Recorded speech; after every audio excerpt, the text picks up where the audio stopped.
चेष्टार्कसूनुमनुचेष्टार्थमात्मविदतिष्ठो युगान्तसमये स्थेष्टात्मशृङ्गधृतकाष्ठाम्बुवाहनवराष्ठापदप्रभतनो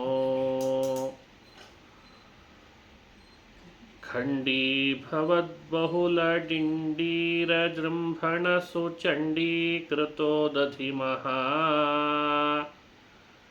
काण्डातिचित्रगतिशौण्डाद्यहैमरदभाण्डा प्रमेयचरिता चण्डाश्वकण्ठमदशुण्डालदुर्हृदयगण्डाभिखण्डकरदोः चण्डामरेशहयतुण्डाकृते दृशमखण्डामलं प्रदिश मे कूर्माकृते त्ववतु नर्मात्मपृष्ठधृतभर्मात्ममन्दरगिरे धर्मावलम्बनसुधर्मा सदाङ्कलितशर्मा सुधावितरणात् दुर्मानराहुमुखदुर्मायिदानवसुमर्माभिभेदनपटो घर्मार्ककान्तिवरवर्मा भवान् भुवननिर्माणधूतविकृतिः धन्वन्तरेङ्गरुचिधन्वन्तरेरितरुधन्वंस्तरी भवसुधा भान्वन्तरावसथमन्वन्तराधिकृत तन्वन्तरौषधनिधे धन्वन्तरङ्गशुगुधन्वन्तमाजिषु वितन्वन्ममाब्धि तनया सून्वन्तकात्महृद तन्वन्तरावयव तन्वन्तरार्तिजलधौ या क्षीरवार्धिमथनाक्षीणदर्पदिति जाक्षोभितामरगणा पेक्षाप्तये जनिवलक्षांशुबिम्बजिदतीक्ष्णालकावृतमुखी सूक्ष्मावलग्नवसनाक्षेपकृत्कुचकटाक्षाक्षमीकृतमनो दीक्षासुराहृतसुधाक्षाणिनोवतु सुरूक्षे क्षणाद्धरितनुः शिक्षादियुग्निगमदीक्षासुलक्षणपरीक्षा क्षमा विधि सती दाक्षायणी क्षमति साक्षाद्रमापि न यदाक्षेपवीक्षणविधौ प्रेक्षाक्षिलोभकरलाक्षारसोक्षितपदाक्षेपलक्षितधरा साक्षारितात्मतनुभुक्षारिकारिनिटिलाक्षाक्षमानवतु नः नीलाम्बुदाभशुभशिलाद्रिदेहधरखेलाधृतो शैलातियुक्तनिखिलेलाकटाद्यसुरतुलाटवीदहनते कोलाकृते जलधिकालाचलावयवनीलाब्जदंष्ट्रधरणी लीलास्पदोरुतरतलमूलाशियोगिवरजालाभिवन्दित नमः दम्भोलितीक्ष्णनखसम्भेदितेन्द्ररिपुकुम्भीन्द्र पाहि कृपया स्तम्भार्भकासहनडिम्भाय दत्तवरगम्भीरनादनृहरे अम्भोधिजानुसरणाम्भोजभूपवनकुम्भीनशेषखगराट् कुम्भीन्द्रकृत्तिधर जम्भारि षण्मुखमुखाम्भोरुहाभिनुतमाम् पिङ्गाक्षविक्रमतुरङ्गादिसैन्यचतुरङ्गावलिप्तदनुजा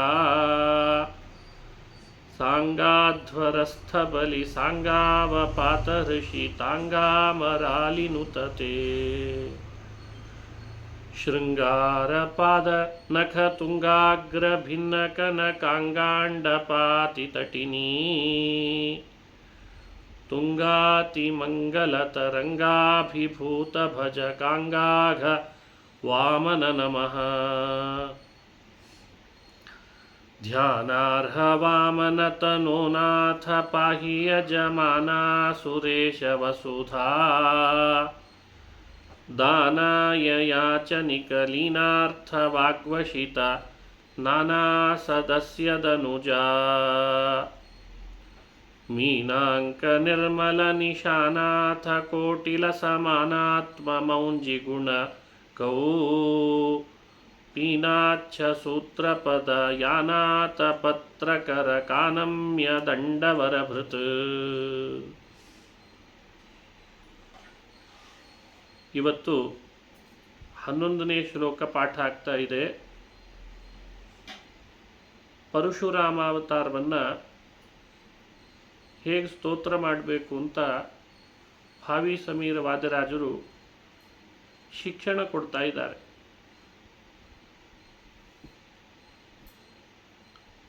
ಧೈರ್ಯಾಂಬುಧೆ ಪರಶುಚರ್ಯಾಧಿಕೃತ ಖಲವರ್ಯಾವನೀಶ್ವರ ಮಹಾ ಶೌರ್ಯಾಭಿಭೂತ ಕೃತ ವೀರ್ಯಾತ್ಮಜಾತ ಭುಜ ವೀರ್ಯಾವಲೇಪನಿಕರ ಭಾರ್ಯಾಪರಾಧ ಕುಪಿತಾರ್ಯಾಜ್ಞೆಯ ಗಲಿತ ನಾರ್ಯಾತ್ಮಸು ಗಲತರೋ ಕಾರ್ಯಾಪರಾಧಮ ವಿಚಾರ್ಯಾರ್ಯಮೋಘ ಜಯಿ ವೀರ್ಯಾಮಿತಾಮಯಿ ದಯಾ ಧೈರ್ಯಾಂಬುಧೆ ಪರಶುಚರ್ಯಾಧಿಕೃತ ಖಲವರ್ಯಾವನೀಶ್ವರ ಮಹಾ ಶೌರ್ಯಾಭಿಭೂತ ಕೃತ ವೀರ್ಯಾತ್ಮಜಾತ ಭುಜ ವೀರ್ಯಾವಲೇಪನಿಕರ ಭಾರ್ಯಾಪರಾಧಮವಿತಾರ್ಯಾಜ್ಞೆಯ ಗಲಿತ ನಾರ್ಯಾತ್ಮಸು ಗಲತರೋ ಕಾರ್ಯಾಪರಾಧಮ ವಿಚಾರ್ಯಾರ್ಯಮೋಘ ಜಯಿ ವೀರ್ಯಾಮಿತಾಮಯಿ ದಯಾ. ಪರಶುರಾಮಾವತಾರ ಅದನ್ನು ಪ್ರಾರ್ಥನೆ ಮಾಡ್ತಾ ಇದ್ದಾರೆ. ಪದವಿಭಾಗ ಪದಪದಾರ್ಥ ಚಿಂತನೆ ಮಾಡಬೇಕು. ಧೈರ್ಯಾಂಬುಧೆ ಅದೊಂದು ಸಂಬೋಧನ.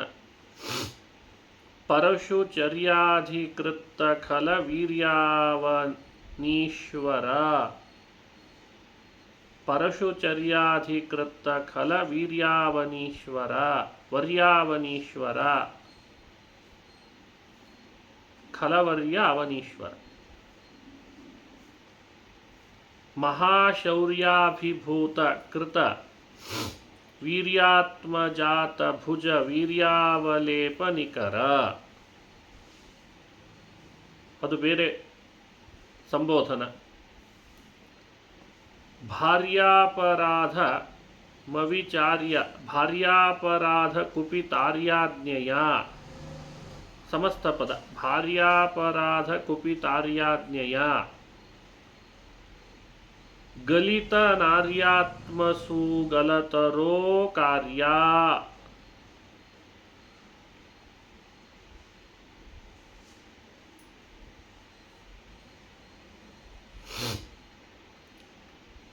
ಗಲಿತ ನಾರ್ಯಾತ್ಮಸು ಗಲತರೋ ಅಂತ ಒಂದು ಸಂಬೋಧನ ಮಾಡಿದ್ದಾರೆ.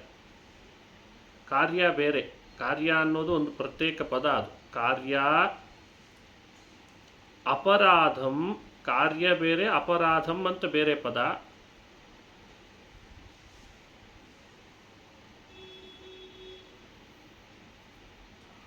ಮುಂದೆ ಅವಿಚಾರ್ಯಾರ್ಯಮೌಘ ಜಯಿ ಅಂತಿದೆ ಅಲ್ಲ, ಅಲ್ಲಿ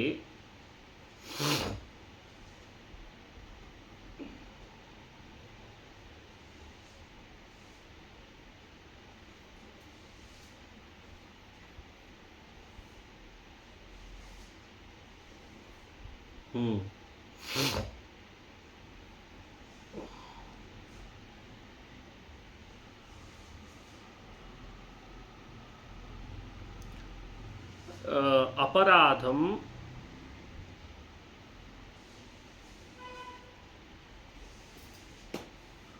ಅವಿಚಾರಿ ಆರ್ಯ ಆರ್ಯ ಅನ್ನೋಲ್ಲಿ ಅಲ್ಲೇನು ಮಾಡಬೇಕು? ಅವಿಚಾರ್ಯ ಅರ್ಯಮೌಘಜಯಿ ವೀರ್ಯಾಮಿತ ಅನ್ನೋಲ್ಲಿ ಅರ್ಯಮೌಘಜಯಿ ವೀರ್ಯ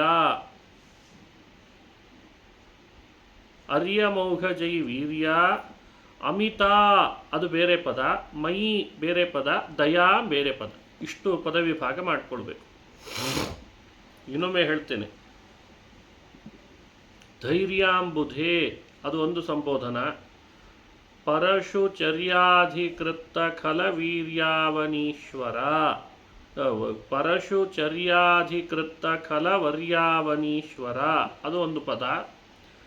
ಮಹಾಶೌರ್ಯಾಭಿಭೂತ ಕೃತ ವೀರ್ಯಾತ್ಮಜಾತ ಭುಜ ವೀರ್ಯಾವಲೇಪನಿಕರ ಅದು ಬೇರೆ ಪದ. ಭಾರ್ಯಾಪರಾಧಂ ಭಾರ್ಯಾಪರಾಧ ಕುಪಿತಾರ್ಯಾಜ್ಞೆಯ ಅದು ಸಮಸ್ತ ಪದ. ಭಾರ್ಯಾಪರಾಧ ಕುಪಿತಾರ್ಯಾಜ್ಞೆಯ ಗಲಿತ ನಾರ್ಯಾತ್ಮಸು ಗಲತರೋ ಅದೊಂದು ಪದ. ಕಾರ್ಯ ಅಪರಾಧಂ ಅವಿಚಾರ್ಯ ಅರ್ಯಮೌಘಜಯಿ ವೀರ್ಯ ಅಮಿತ ಮಯಿ ದಯಾ ಇಷ್ಟು ಪದ ವಿಭಾಗ. ಇಲ್ಲಿ ಕಾರ್ಯ ಅನ್ನೋದು ಕ್ರಿಯಾಪದದ ಅರ್ಥ ಕೊಡುವ ಪದ. ಕಾರ್ಯ ಮಾಡು, ಏನು ಮಾಡು? ದಯಾ ದಯೆಯನ್ನು ನನ್ನ ಮೇಲೆ ತೋರು ಅಂತ ಅರ್ಥ. ದಯಾ ಕಾರ್ಯ ದಯೆಯನ್ನು ತೋರು. ಯಾರ ಮೇಲೆ? ಮೈ ನನ್ನ ಮೇಲೆ. ಮಯಿ ದಯಾ ಕಾರ್ಯ ನನ್ನ ಮೇಲೆ ದಯೆ ತೋರು. ಯಾರು ತೋರಬೇಕು? ಧೈರ್ಯಾಂಬುಧೇ ಅವೆಲ್ಲ ವಿಶೇಷಣ. ಹೇ ಪರಶುರಾಮ, ಅರ್ಯಮೌಘಜಯ ವೀರ್ಯ ಇವೆಲ್ಲ ವಿಶೇಷಣ. ಹೇ ಪರಶುರಾಮ, ಮೈ ನನ್ನ ಮೇಲೆ ದಯಾ ಕಾರ್ಯ ದಯೆ ತೋರುವವನಾಗು, ದಯೆ ತೋರು ಅಂತ ಇಷ್ಟು ಪ್ರಾರ್ಥನೆ. ಪದಪದದ ಅರ್ಥ ನೋಡ್ಕೊಳ್ಳೋಣ. ಧೈರ್ಯಾಂಬುಧೇ, ಅಂಬುಧಿ ಅಂದರೆ ಸಮುದ್ರ, ಧೈರ್ಯಾಂಬುಧಿ ಅಂದರೆ ಧೈರ್ಯ ಸಾಗರನೇ, ಧೈರ್ಯದಿಂದ ಸಾಗರದಂತಿರುವವನೇ. ಪರಶುಚರ್ಯಾಧಿಕೃತ ಖಲ ವರ್ಯಾವನೀಶ್ವರ ಮಹಾ. ಪರಶುಚರ್ಯ, ಪರಶು ಅಂತಂದರೆ ಕುಠಾರ, ಆ ಕೊಡ್ಲಿಗೆ ಪರಶು ಅಂತ ಕರೀತಾರೆ. ಪರಶುಚರ್ಯ ಕೊಡಲಿಯ ಚರ್ಯ ವ್ಯಾಪಾರದಿಂದ ಅಧಿಕೃತ ಕತ್ತರಿಸಲ್ಪಟ್ಟ ಖಲವರ್ಯ, ಖಲ ದುಷ್ಟವರ್ಯ ದುಷ್ಟರಲ್ಲೇ ಮೊದಲಿಗರಾದ ಶ್ರೇಷ್ಠರಾದ ಅವನೀಶ್ವರ ರಾಜರುಗಳನ್ನುಳ್ಳ.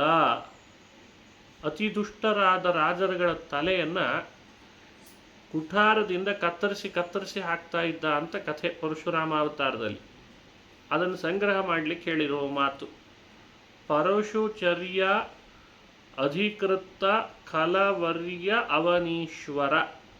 ಪರಶುಚರ್ಯ ತನ್ನ ಕೈಯಲ್ಲಿದ್ದಂಥ ಪರಶು ಕುಠಾರ ಆಯುಧದಿಂದ ಅಧಿಕೃತ ಕತ್ತರಿಸಿದ ಖಲವರ್ಯ ಅವನೀಶ್ವರ ದುಷ್ಟರಲ್ಲೇ ಹಿರಿಯರಾದ ರಾಜರುಗಳುಳ್ಳ. ಇಷ್ಟು ಪದಪದಾರ್ಥ ಆದದ್ದು. ಮಹಾಶೌರ್ಯಾಭಿಭೂತ ಕೃತ ವೀರ್ಯಾತ್ಮಜಾತ ಭುಜ ವೀರ್ಯಾವಲೇಪ ನಿಕರ ಮತ್ತೊಂದು ವಿಶೇಷಣ.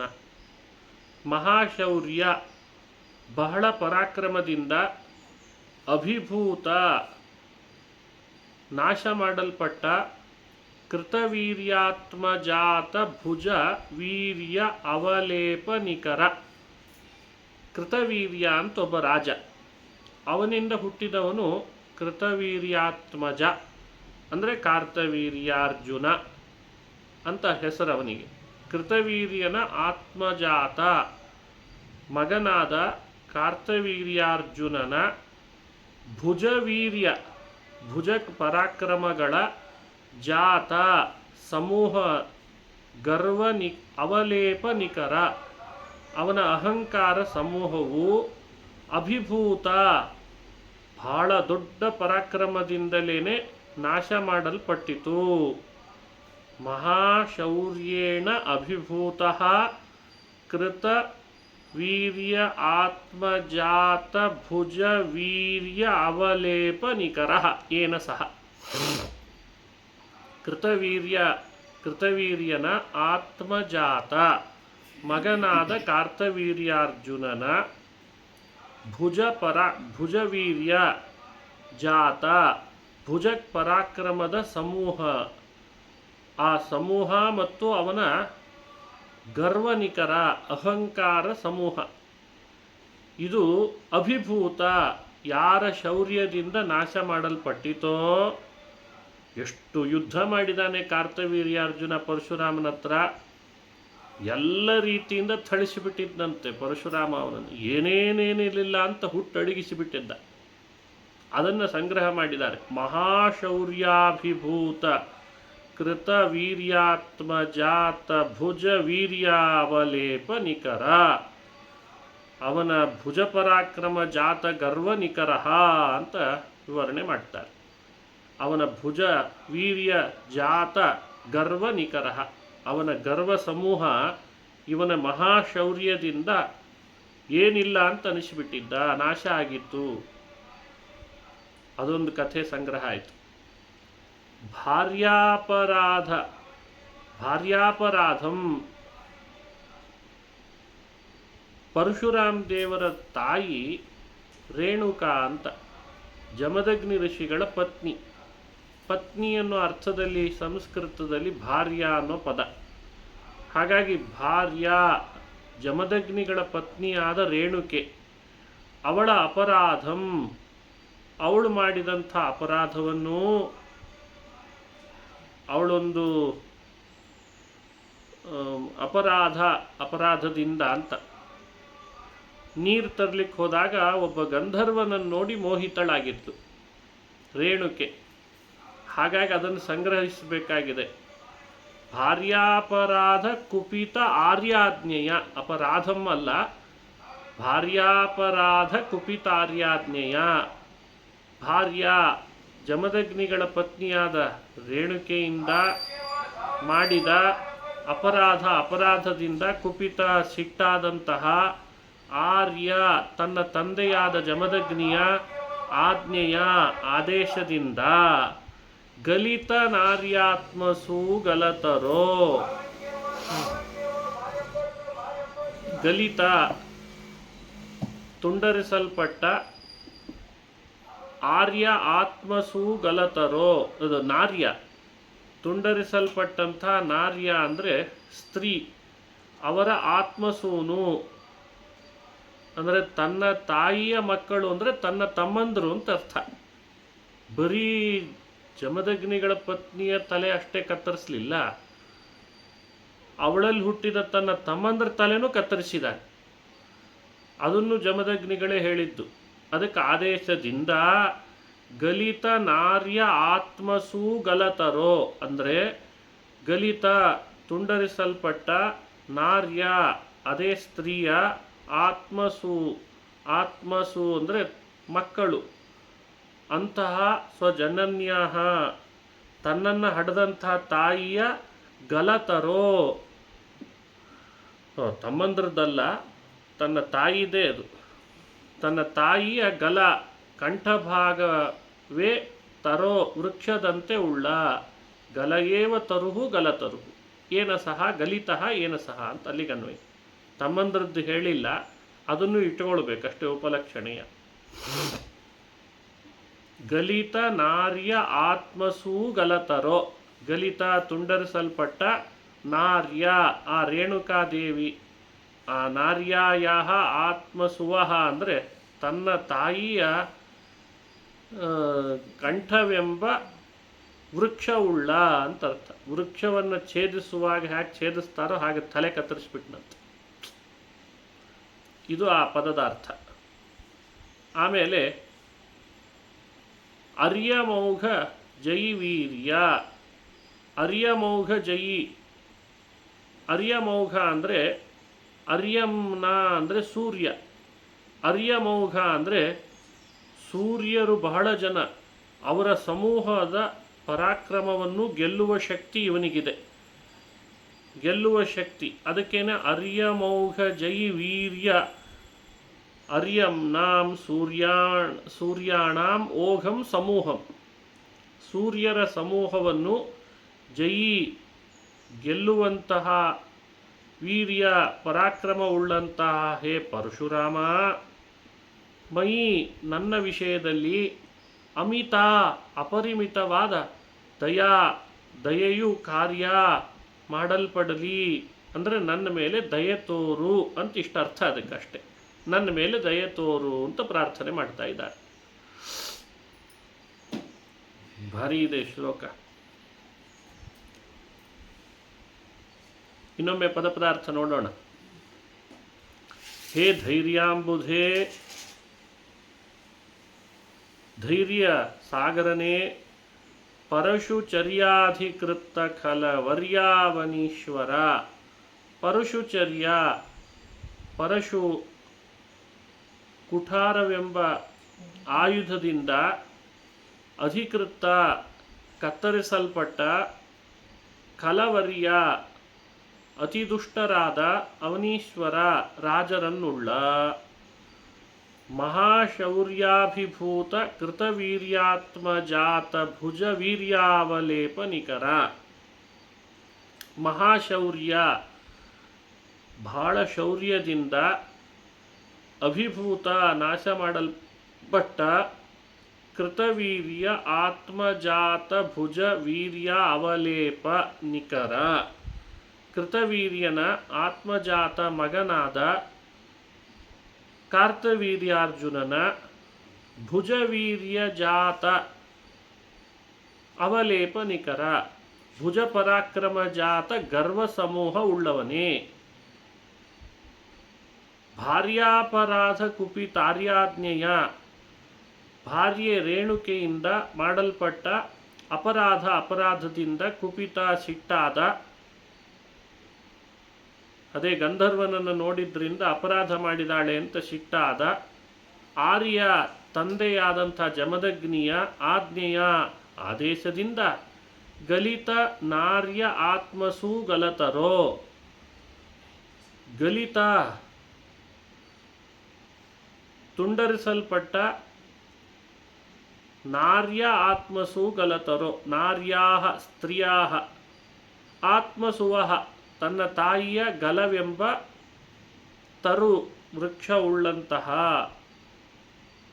ಅರ್ಯಮೌಘ ಜೈವೀರ್ಯ, ಸೂರ್ಯ ಸಮೂಹವನ್ನು ಜಯ ಗಳಿಸುವ ಪರಾಕ್ರಮವುಳ್ಳ ಹೇ ಪರಶುರಾಮ.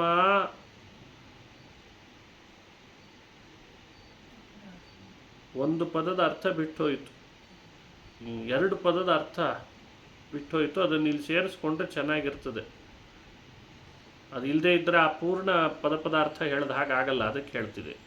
ಹೇ ಪರಶುರಾಮ, ಅಪರಾಧಂ ಅವಿಚಾರ್ಯ, ನಾನು ಮಾಡಿದ ಅಪರಾಧದ ಬಗ್ಗೆ ಹೆಚ್ಚು ಚರ್ಚೆ ಮಾಡದೇನೆ, ಮೈ ನನ್ನ ವಿಷಯದಲ್ಲಿ ಅಮಿತಾದಯಾ ಕಾರ್ಯ, ಅಪರಿಮಿತವಾದ ದಯೆಯನ್ನು ಮಾಡು. ಹಿಂದೆ ಪದಾರ್ಥ ಹೇಳುವಾಗ ಅಪರಾಧಂ ಅವಿಚಾರ್ಯ ಅನ್ನೋ ಎರಡು ಪದಕ್ಕೆ ಹೇಳಲಿಲ್ಲ ಅಂತ ಅನ್ನಿಸ್ತು. ಅದಕ್ಕೋಸ್ಕರ ಈಗ ಸೇರಿಸ್ಕೊಳ್ರಿ ಅದನ್ನು.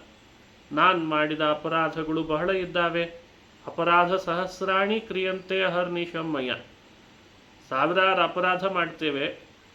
ಹಾಗಾಗಿ ಅದನ್ನು ವಿಚಾರ ಮಾಡಿ ಅದರದ್ದೇ ಚರ್ಚೆ ಮಾಡಿ ನನ್ನನ್ನು ದೂರ ಮಾಡಬೇಡ, ನನ್ನ ಮೇಲೆ ದಯೆ ತೋರು ಅಂತ ಪ್ರಾರ್ಥನೆ ಮಾಡಿದ್ದಾರೆ. ಹಾಗೆ ಇಟ್ಕೊಳ್ಬೇಕು. ಎಲ್ಲ ಪದದ ಅರ್ಥ ಬಂತು ಅಂತ ಅಂದ್ಕೊಳ್ತೀನಿ. ಪರಶುರಾಮಾವತಾರದ ಚರಿತ್ರೆ ಬಹಳ ಸುಂದರವಾದ ಚರಿತ್ರೆ. 21 ಬಾರಿ ಪ್ರದಕ್ಷಿಣೆ ಹಾಕಿದ್ದಾನೆ ಅಂತ ಪ್ರಸಿದ್ಧಿ. ಭಾರಿ ಪರಾಕ್ರಮ ಮೆರೆದಿದ್ದಾನೆ. ಶೌರ್ಯ ಮೆರೆದ ಅವತಾರ, ಪರಾಕ್ರಮ ಮೆರೆದ ಅವತಾರ. ಕೈಯಲ್ಲಿದ್ದಂಥ ಪರಶು ಕೆಳಗಿಳಿಸಿದ್ದೇ ಕಡಿಮೆ ಅಂತೆ. ಹಾಕಿದ್ದೇ ರಾಜರ ಮೇಲೆ. ಆ ಕಾಲದಲ್ಲಿ ರಾಜರದ್ದೆಲ್ಲ ಬುದ್ಧಿ ಕೆಟ್ಟು ಹೋಗಿತ್ತು, ಸ್ವಾರ್ಥ ಮೆರಿತಿದ್ರು. ವೇದ ತಿಳಿದವರನ್ನು ಥಳಿಸಿ ಅನ್ಯಾಯದಿಂದ ಅವರನ್ನು ದೂರ ಇಡ್ತಿದ್ರು.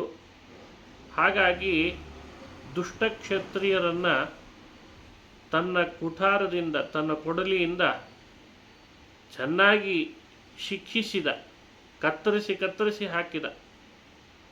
ಕಾರ್ತವೀರ್ಯಾರ್ಜುನ ಅಂತ ಜಮದಗ್ನಿ ಋಷಿಗಳಿಗೆ ಬಹಳ ತೊಂದರೆ ಕೊಟ್ಟ. ಹಾಗಾಗಿ ಅವನನ್ನೂ ಮುಗಿಸಿದ, ಅವನ ಗರ್ವವನ್ನು ಮುಗಿಸಿದ ಅಂತ ಅರ್ಥ. ಅವನು ಮುಗಿಸಿದ ಅಂದರೆ ಅವನ ಗರ್ವವನ್ನು ಅಪಹರಿಸಿದ, ಕತ್ತರಿಸಿ ಹಾಕಿದ. ಒಬ್ಬ ಗಂಧರ್ವ ಸ್ನಾನಕ್ಕೆ ನೀರು ತರಲಿಕ್ಕೆ ಬಂದಿದ್ದಾಳೆ ರೇಣುಕೆ. ಬಹಳ ಸುಂದರನಿದ್ದ ಅಂತ ಅವನನ್ನೇ ನೋಡ್ತಾ ಮೈ ಮರ್ತಿದ್ಲಂತೆ ತಾಯಿ ರೇಣುಕೆ. ತಡ ಮಾಡಿ ಬಂದದ್ದು ಯಾಕೆ ಅಂತ ಜಮದಗ್ನಿಗಳು ಅವಳನ್ನು ದಿಟ್ಟಿಸಿ ನೋಡಿ, ಅವಳ ಮನಸ್ಸಿನಲ್ಲಿ ಪರಪುರುಷನ ಬಗ್ಗೆ ಭಾವನೆ ಬಂತು ಅಂತ ತಿಳಿದು ಕೂಡಲೇ ಪರಶುರಾಮನಿಗೆ ಆದೇಶ ಮಾಡಿದರು, ಕತ್ತರಿಸವಳ ತಲೆಯನ್ನು ಅಪರಾಧ ಮಾಡಿ ಬಂದಿದ್ದಾಳೆ ಅಂತ. ಕತ್ತರಿಸೇ ಬಿಟ್ಟ, ತಾಯಿ ತಲೆ ಕತ್ತರಿಸೇ ಬಿಟ್ಟ. ರೇಣುಕೆ ಕಂದನಾಗಿ ರೇಣುಕೆ ತಲೆನೇ ಕತ್ತರಿಸಿದ ಪರಶುರಾಮ. ಅಪ್ಪ ಹೇಳ್ತಿದ್ದಾನೆ ಅಪ್ಪನ ಆದೇಶ ಮೀರಬಾರ್ದು ಅಂತ. ಆಮೇಲೆ ಮತ್ತೆ ಕೇಳಿದರು, ನಿನಗೇನು ವರ ಕೊಡಲಿ ಅಂತ. ನಾನು ಯಾರ ತಲೆ ಕತ್ತರಿಸಿದೇನೋ ಅವಳ ತಲೆ ಬರಲಿ ಅಂತ ಅನ್ನಂತೆ. ಮತ್ತೆ ಅಪರಾಧ ಮಾಡಿದ್ದು ಸರಿ, ತಲೆ ಕತ್ತರಿಸಿದ್ದು ಸರಿ. ಆಮೇಲೆ ಅವಳಿಗೆ ಮತ್ತೆ ತಲೆ ಬರೋ ಹಾಗೆ ವರ ಕೇಳ್ದ, ಬಂತು. ಇಂಥ ಮಹಾನುಭಾವ, ಭಾರೀ ಪರಾಕ್ರಮಿ, ಶೌರ್ಯವಂತ, ವೀರ್ಯವಂತ, ಪರಾಕ್ರಮವಂತ ಅಂಥ ಪರಶುರಾಮ. ನಾವು ಮಾಡುವ ಅಪರಾಧಗಳು ಬಹಳ ಇದ್ದಾವೆ. ಅವತ್ತು ಕ್ಷತ್ರಿಯ ರಾಜರ ಅಪರಾಧ ಮಾಡಿದ್ರು ಅಂತ ಅವರನ್ನು ಕತ್ತರಿಸಿದ ಹಾಗೆ ನಮ್ಮನ್ನು ಇವತ್ತು ಅಪರಾಧಿಗಳು ಅಂತ ಕತ್ತರಿಸಿಬಿಟ್ರೆ ನಮ್ಮ ಸ್ಥಿತಿ ಏನಾಗಬೇಡ. ಅದಕ್ಕೆ ರಾಜರು ಚಮತ್ಕಾರ ಮಾಡಿದರು. ಅವತ್ತಿನ ಕ್ಷತ್ರಿಯರೆಲ್ಲ ಅಪರಾಧಿಗಳು ಅಂತ ತಲೆ ಕತ್ತರಿಸಿದಂಗೆ ನಮ್ಮನ್ನೂ ಮಾಡಬೇಡ, ನಮ್ಮ ಅಪರಾಧಗಳನ್ನು ಮನ್ನಿಸಿ ನಮ್ಮ ಮೇಲೆ ದಯೆ ತೋರಪ್ಪ ಅಂತ ಪ್ರಾರ್ಥನೆ ಮಾಡ್ತಾ ಇದ್ದಾರೆ. ಈ ಶ್ಲೋಕ ಯಾರು ಪಠನ ಮಾಡ್ತಾರೆ, ಈ ಅನುಸಂಧಾನ ಮಾಡ್ತಾರೆ, ಅವರಿಗೆ ಧೈರ್ಯ ಬರ್ತದೆ. ಮೊದಲು ಎದುರಾಳಿಗಳನ್ನು ಎದುರಿಸೋ ಧೈರ್ಯ ಬೇಕೋ ಬೇಡೋ, ಅದೇ ಇತ್ತೀಚೆಗೆ ಕಡಿಮೆ ಆಗಿದೆ ಎಲ್ಲರೊಳಗೆ. ಅದಕ್ಕೆ ಧೈರ್ಯಾಂಬುಧೇ, ವಾಮನನನ್ನು ಪ್ರಾರ್ಥಿಸುವಾಗ ಧ್ಯಾನಾರ್ಹ ಆ ಪದದಲ್ಲೇ ಎಷ್ಟು ಅರ್ಥ ಇಟ್ಟುಕೊಂಡಿದ್ದಾರೆ, ಎಷ್ಟು ಅರ್ಥ ಇದೆ ನೋಡಿ. ಹಾಗೆ ಧೈರ್ಯಾಂಬುಧೇ, ಇವತ್ತು ಶತ್ರುಗಳನ್ನು ಎದುರಿಸಲಿಕ್ಕೆ ಬೇಕಾಗುವಂತಹ ಧೈರ್ಯ ಸಾಗರ.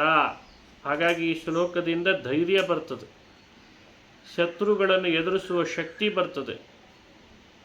ಎಷ್ಟೇ ಗರ್ವಿಷ್ಠರಾದರೂ ಕಾರ್ತವೀರ್ಯಾರ್ಜುನನಂತೆ ಪರಶುರಾಮನ ಶೌರ್ಯದ ಮುಂದೆ ಏನಲ್ಲ. ತಪ್ಪಿತಸ್ಥರಿಗೆ ಶಿಕ್ಷೆ ಕೊಡುವಂತಹ ಒಂದು ಶಕ್ತಿ, ತಪ್ಪಿತಸ್ಥರಿಗೆ ಸರಿಯಾದ ದಂಡ ಹಾಕುವಂತಹ ಮನೋಭಾವ ಬಹಳ ಕಡಿಮೆ. ಪರಶುರಾಮನ ಈ ಚರಿತ್ರೆ ಅದು ನಮಗೆ ತಂದು ಕೊಡ್ತದೆ. ನಮ್ಮ ಅಪರಾಧಗಳನ್ನು ಮನ್ನಿಸಿ ದಯೆ ತೋರು ಅಂತ ಪ್ರಾರ್ಥನೆ ಮಾಡಿದ್ರಿಂದ ನಮ್ಮ ಅಪರಾಧಗಳೂ ಪರಿಹಾರ ಆಗ್ತಾವೆ, ಅದು ಫಲ. ಹೀಗೆ 11ನೇ ಶ್ಲೋಕ ಅನುಸಂಧಾನ ಮಾಡಬೇಕು. ಧೈರ್ಯಾಂಬುಧೇ ಪರಶುಚರ್ಯಾಧಿಕೃತ ಖಲವರ್ಯಾವನೀಶ್ವರ ಮಹಾ ಶೌರ್ಯಾಭಿಭೂತಕೃತ ವೀರ್ಯಾತ್ಮಜಾತ ಭುಜ ವೀರ್ಯಾವಲೇಪನಿಕರ ಭಾರ್ಯಾಪರಾಧ ಕುಪಿತಾರ್ಯಾಜ್ಞೆಯಾಗಲಿತ ನಾರ್ಯಾತ್ಮಸುಗಲತರೋ